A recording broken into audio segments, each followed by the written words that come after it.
This is a speech by the Lubavitcher Rebbe about Yutet Kislev and about this week's Torah portion, which is Parshat Vayetze. It could be there's some of our listeners that don't know what this week's Torah portion means. What does it mean? And also, what does it mean, Yutet Kislev? Okay, first of all, this speech was said in 1951. 1951. So this was shortly before the Rebbe officially received on himself the leadership of the Chabad movement. What's this going on? Okay.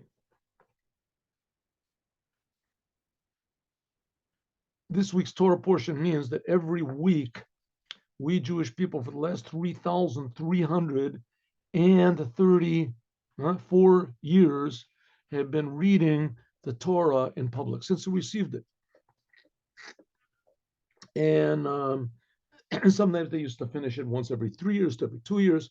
We finish it now. Nowadays, the custom is to finish it once every year. But they're reading in public. And of course, if there's even one mistake, even the smallest mistake made, everybody jumps up and yells that there's a mistake in a letter and there's something. This gets tremendous happiness and glee that everybody corrects the one who reads the Torah. So it's very hard to imagine that any of the words of the Torah have changed since then. But even more so, not only of course the words have not changed for sure, the ideas have not changed. So here we have this week's Torah portion, which talks about Yaakov and his twin brother Esav. And the Torah does not pull any punches over here, and it tells us that Yaakov, as big a tzaddik and a holy person that he was, and Esav, as bad a person, as a licentious and murderous person as he was, that he had a power over Jacob, Yaakov, and he almost won.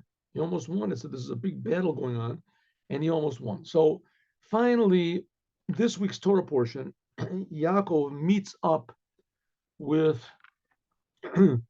Esav, and before he does, he sends these messengers to Esav. Now they've been separated already for like 34, 35 years.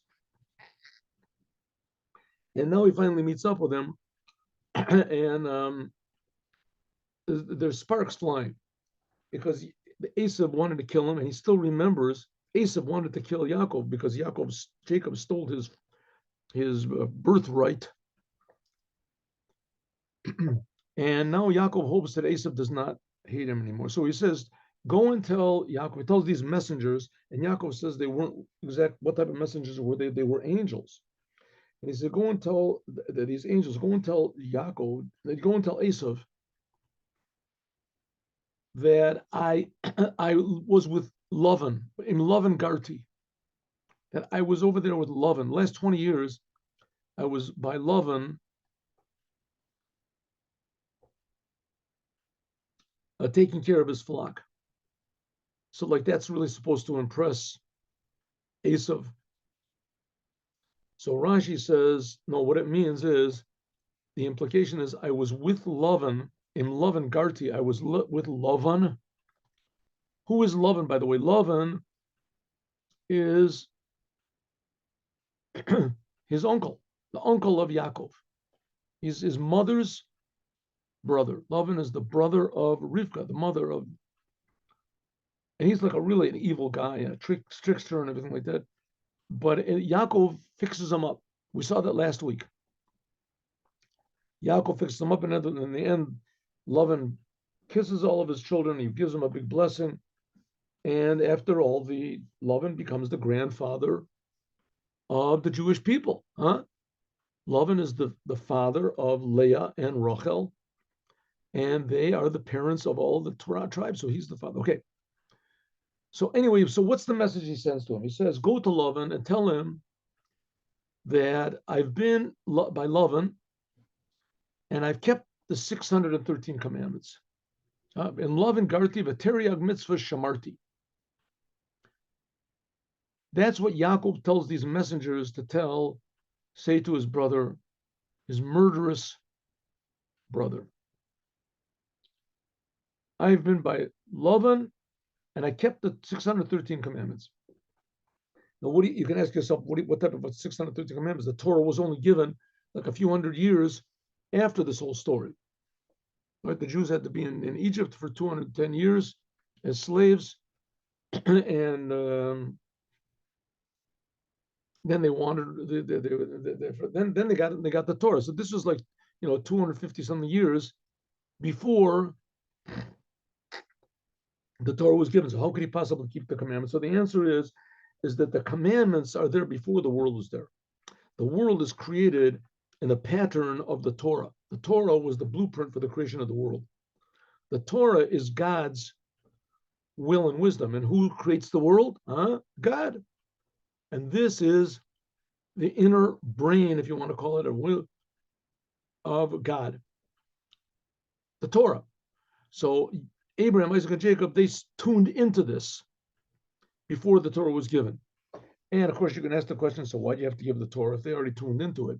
So that we'll talk about it another time. But okay, he knew the whole Torah. So he says, I was by Lavan, I lived by Lavan, and I kept the 613 Teriag, 613 commandments. It says the Rebbe is nicht verstandig in them. It's not understood. That's the biggest thing he had to say to Esav. I was by love and I kept the 613 commandments. What does Esav care about the commandments? Let's see. The Sheikh is from the Darash, right, from Pasuk. Right? What did he actually say? Let's not go too fast. He sent messengers to Esav and say, Im Lavan Garti. That's all he said. I lived with Lavan. That's why I delayed up to now because I live with them. That's all he said. Rashi brings from the Gemara, and the Gemara said, what was implied in that message, Im Lavan Garti? Those three words, that was the message.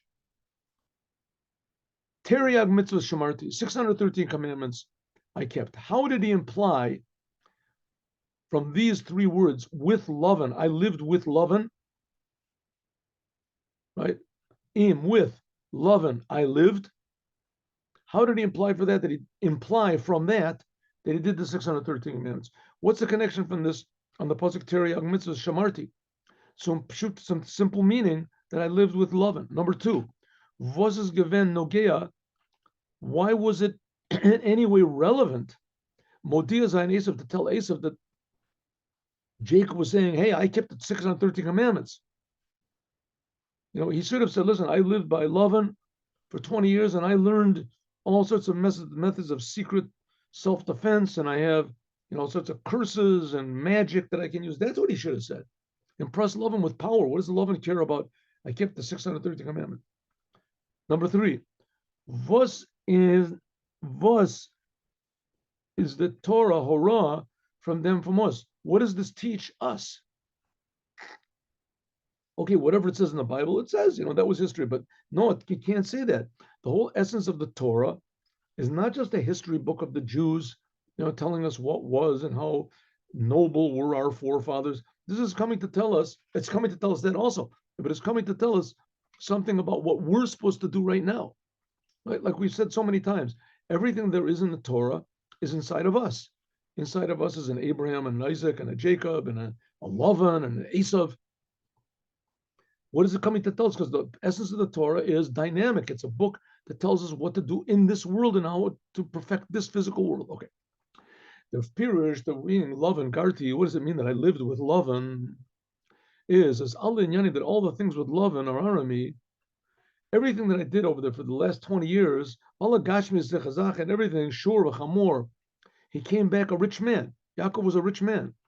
He had the oxen and donkeys and sheep and men and maid servants, male and maid servants.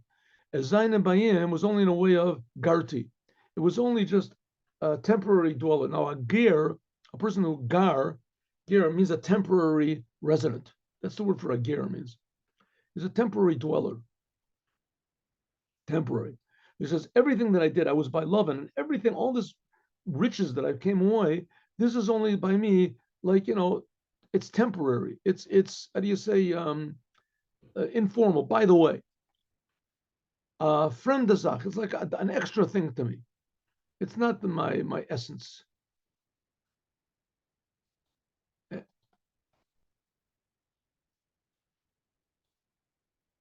Somebody wants this to be bigger. One second. There we go. It's a friend. It's like a strange thing to me. Is nit zayin inya. This is not my thing. I came back with all this money, with all these riches. Says that by me is it's a secondary thing. It's just by the way. Zayin Haim. That all the time that I was there with Lovin making a fortune, that's only like a temporary dwelling. My real home is in the shamas, my soul. The inyanim from Torah and mitzvahs, all the matters of Torah and the commandments, and all the gashmis de gazach, and all the physical things. Zayin mernit v'zei gerus, and the physical things are just like temporary by me. It's just how do you say by the way? Und das ist euch, was sagt, what it says later on in the Sidra, Vayiven lo bayis, ulumikneu osa sukkos. Like it says, he built for himself a house, and for his property, for his flocks, he made like these booths. Yaakov made lo for himself, to his essence.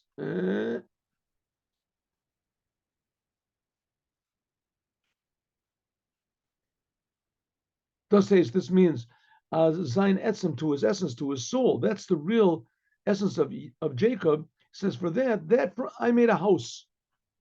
That was permanent. It was all my spiritual things, my purpose in life, my goals, my values. That was by me permanent. But to all my possessions that I had, my fantastic riches and everything, so the gashmistic azachan, to the physical things, which Zayin zugekumen, which koifte. These are like purchased by me. They are acquired. Because the soul itself, and especially the soul as it is above, darf es nit haben und noch doesn't have to have all these riches and even more. Sie hat nit kein sheiches zu them. It doesn't have any connection to this. Mer nit was kommen dik mlamata koiften ein dvorim gashmet. But because the soul comes down below, so it has to have physical things. As a sukkos made a temporary dwelling. Okay, so what does it mean? What does it mean? Listen, it means like this. What is Yaakov saying? My main thing is my soul. My soul is God. Right? What God gives me, that's good. Who's the boss of the world? God. Who's the boss of me? God. What about my possessions? God. If God wants me to be rich, he'll make me rich. True, I have to work, I have to do things. Good. That's also God. God gave me the ability to do it. God gave me an obligation. I have to fix up the world. But if God doesn't want me to be rich, if he wants me to lose all of it, that's not my business. Whether I'm rich or the possessions are not really mine. My main thing is my soul. My main thing is my values. Dearest Arai, it's a temporary dwelling. Kaveh Kedusha's Mori Chami, my father-in-law, he said in one of his speeches, a word from the Mezritch Magid, a saying, what do you want to call it? What do they call it? Epithet. A word, an interesting saying from the Mezritch Magid of Mezritch. Magid of Mezritch, he was the continuation of the Baal Shem Tov. The Baal Shem Tov, when the Baal Shem Tov passed away, as his greatest pupil was a person called Rav Dovber, and he was called the Magid of the city of Mezritch, the how do you say, the speaker, the lecturer of Mezritch. That was his name. He was a very tremendously great holy person. Was eret gesagt as in dem Heim is anders. She said, in my house it's different. In their Heim darf man taka alt haben. You have to have everything. Over in the Weg, when you're on the way, is macht nit ois as she is azoi shena dira, if you have a nice house or if not. It's a good thing to have. Is doch in Weg, but he's in way. What's the story? The story is that someone once saw the Magid of Mezritch. He lived in abject poverty, which in those days was pretty much the rule for the Jews. It was very hard. But there were some Jews that became, rich. There were some Jews that were, but generally they didn't have much. So somebody came to him and they heard about the Magid the great orator of Mezrich. They went to see his house. They figured he had a nice, beautiful house, a mansion, something like that. He was one of the richer Jews. No, they said his house was really very simple. And they had children with wife and everything. So they said, what is a simple house? He said, my house. Said, this is not my house. He said, oh, you have another place? You have another place? He says, no, I don't have any other place. This is where I live. He says, what do you mean this is not your house? He says, my house, that's my Torah, my commandments, and the spiritual things that I do. Right? that's the permanent thing. This is when you're traveling and you're in a journey. So you stop off at all sorts of different places. Sometimes you can even sleep in your car. You sleep in your wagon. This is not my house. I'm just in the journey.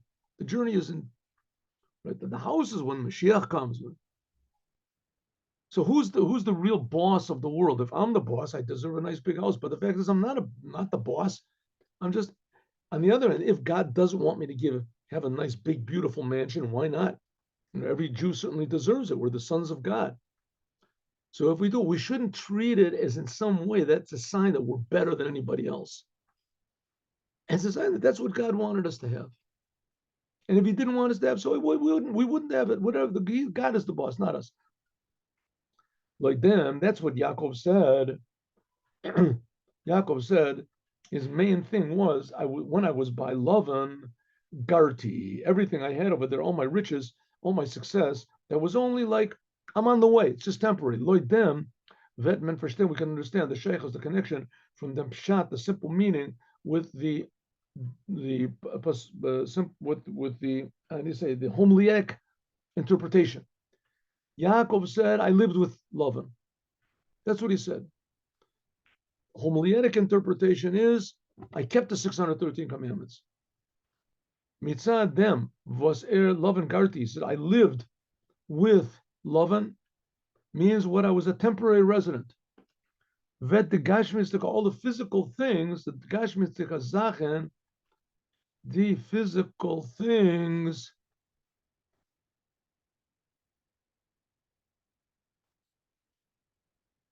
Zain and Bayim are Bayim, but Bechinas Gerus, they were only temporary. It was like a temporary dwelling, like he's traveling on the road. Ger, he was a temporary resident.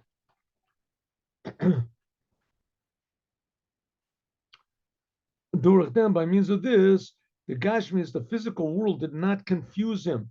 It did not disturb him. It did not prevent him. So the Ruchnis to do spiritual things. When Erhat gekent, and he could, he could do the 613 commandments, Shamarti. Listen, generally, in order to do the 613, all the commandments, as necessary, you have to be in a good mood. You have to be in a good mood to do the commandments, or at least to do them properly, because you're doing something important. It's very hard to be in a good mood if you pay too much attention, undue attention to the world. And it's very difficult not to pay too much attention, get caught up in the world. It's very difficult to avoid being trapped up in the world if you don't have any alternative, if all there is the world. But here he's saying there is a big alternative. There's the creator of the world, and you can be connected to the creator. And the creator wants you to be in the world, and he wants you to be rich, and he wants you to be healthy. But if it doesn't work that way, then it's a sign that he doesn't want you for whatever reason. Nochmer, even more. Durach them was the Devorim Gashmin, the physical things. Zainin in an ofen are a way of temporary possessions. Is nit nor not only was the Gashmi is the stert nit, physical does not interfere with spiritual things, nor the Ruchni is vert nimshach oich in Gashmis, even more, that the physical world can be an expression of your spiritual. Bis the Gashmis vert Ruchnius und Kedusha, until the physical world will actually become holiness. V or feared, ois, the pasuk, like it says, Vayili shor v'chamor, it continues, I mean, really, Yaakov did not only say, I lived by Lavan.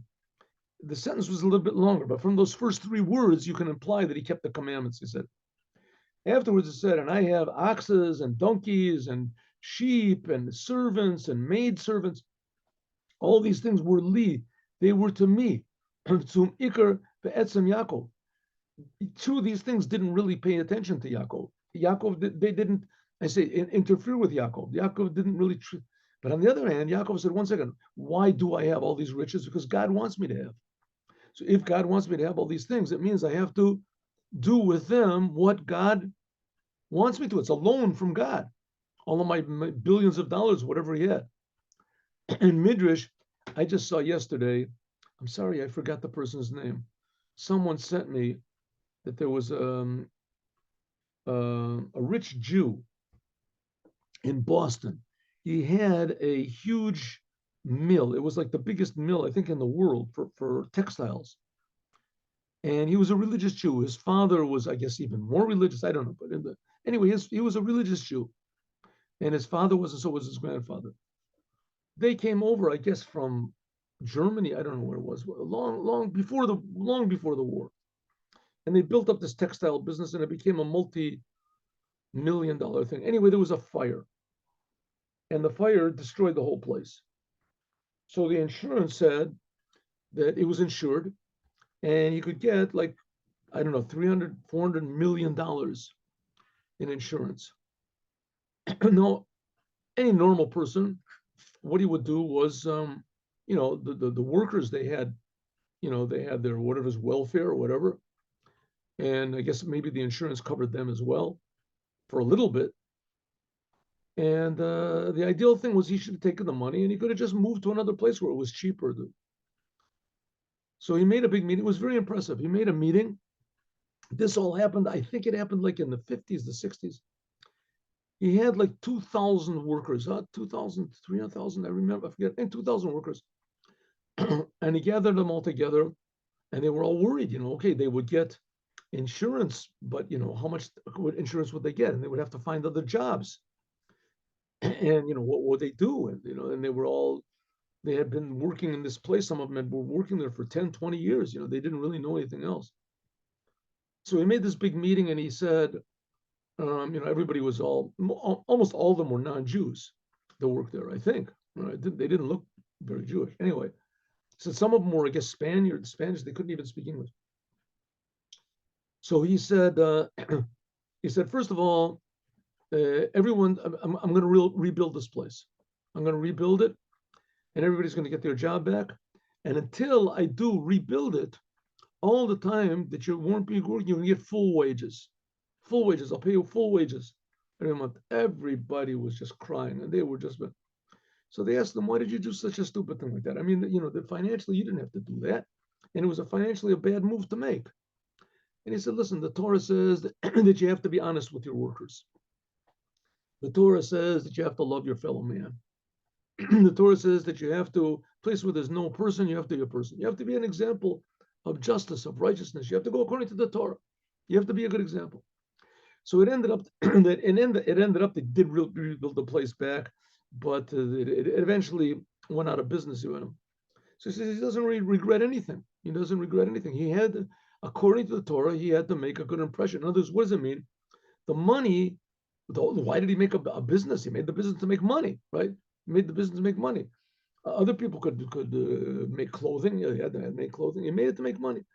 He says, yeah, I made it to make money, but money was not the main thing.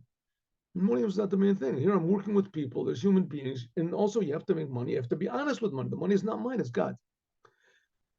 So it's an example of how the spiritual, or if you want to call it the truth, can rule over the physical, or want to call it the practical, the practical, the mundane.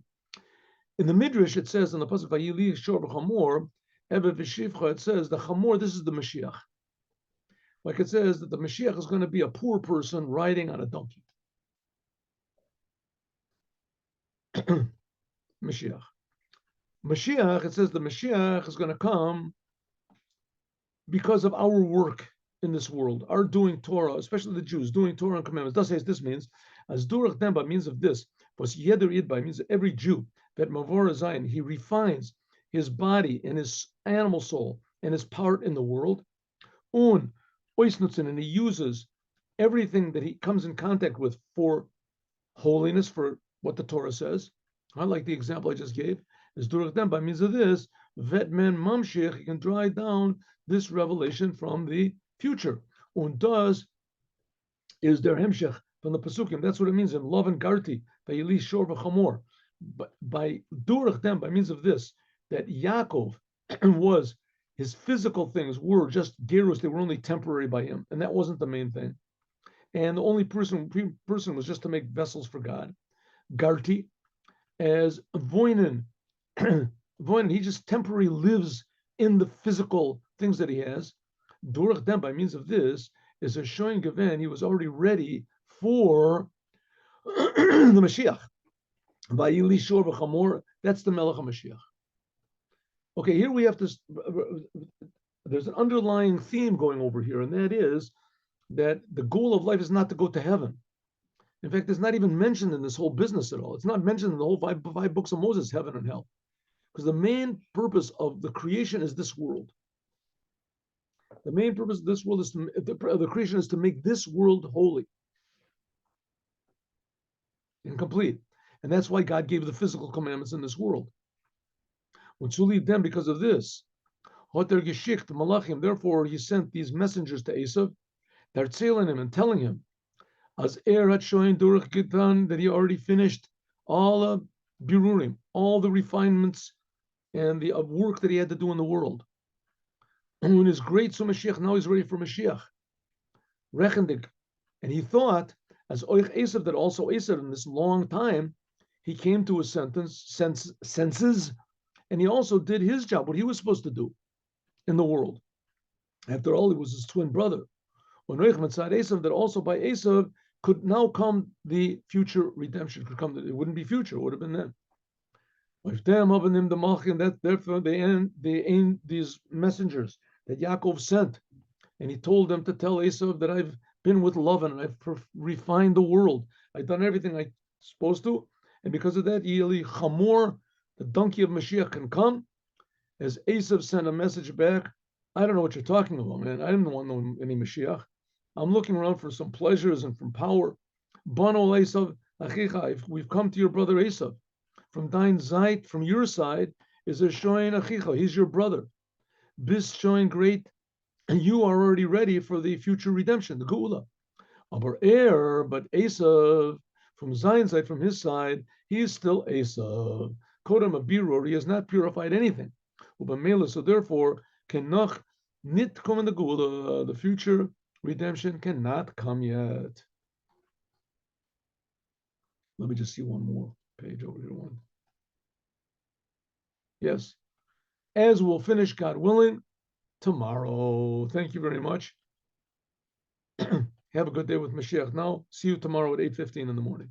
By the way, I put up the Chumash portion. We did it last year, so I put it up in our site in YouTube. Go and have a look. Chumash beginning of this week's Torah portion with commentaries. Rashi and Or HaChaim, interesting stuff.